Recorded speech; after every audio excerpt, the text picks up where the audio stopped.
hero! So many people in distress have said this. But why? What kind of hero do we need? And do we really even need a hero at all? Well, if you look at any piece of literature written for page, script, or stage, the answer is yes. But heroes come in all shapes and sizes depending on what needs to be dealt with. First, you have your epic heroes. Epic heroes usually come from a famous family, have superhuman strength, are unusually good-looking.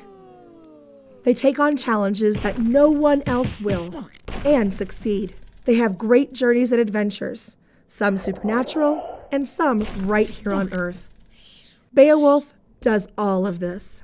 He travels across the sea with his band of warriors to help another king defeat a supernatural monster that has been terrorizing his kingdom. He defeats the monster and the monster's mother in an epic battle, and then goes back home and becomes king himself. In his old age, he has one more monster to face, one more threat that he must keep from his people, a dragon. Now, being an epic hero, of course he wins, but he's also human, and so he also dies. But he leaves behind stories to inspire others, even today. Next, we have our tragic heroes. Tragic heroes are usually leaders or powerful characters, but the tragic hero is also majorly flawed, and that flaw usually leads him down the path to a horrible and tragic death. Take the story of Oedipus the king, for example. One day, a young man travels to a town called Thebes. On the way, he kills a man for not yielding to him on the road, in the first documented case of road rage. He also defeats a magical creature and is rewarded by becoming the king of Thebes and thus marrying their queen. Well, that's not so tragic, right? Oh, wrong. The queen he just married is actually his birth mother. Oedipus was supposed to have been killed as a child by a servant, but instead he was given to another family. Oh, and the man he killed on the road? The previous king of Thebes and his dad. So he killed his father and married his mother. Now that is quite tragic. Not tragic enough for you? Try this one. Romeo Montague is a guy born into a wealthy family and finds the love of his life at a party, Juliet. But Juliet is from a different family that just so happens to hate his family.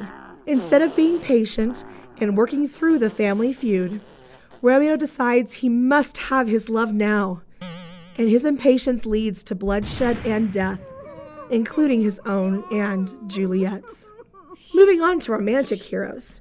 Now, these guys might sound like they might have a better love life and chance at happiness, but that's not always the case. These heroes are emotional and very human, but there is something magical about them.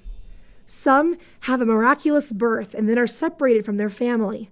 Others use enchanted swords or get help from magical beings. They can also reject the expectations of society and adhere to their own code of morality. And in the end, the hero triumphs over evil in an idyllic way, but at great personal, emotional sacrifice. King Arthur is a good example of a romantic hero.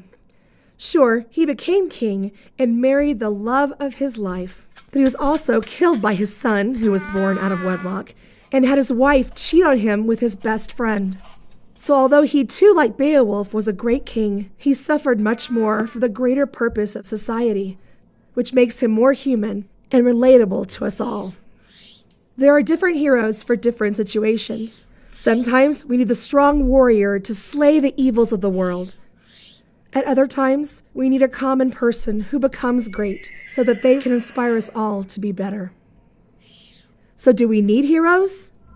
Absolutely. No matter what the time or place, we still need something to believe in. They remind us of the good in each of us and the need for hope and the importance of knowledge.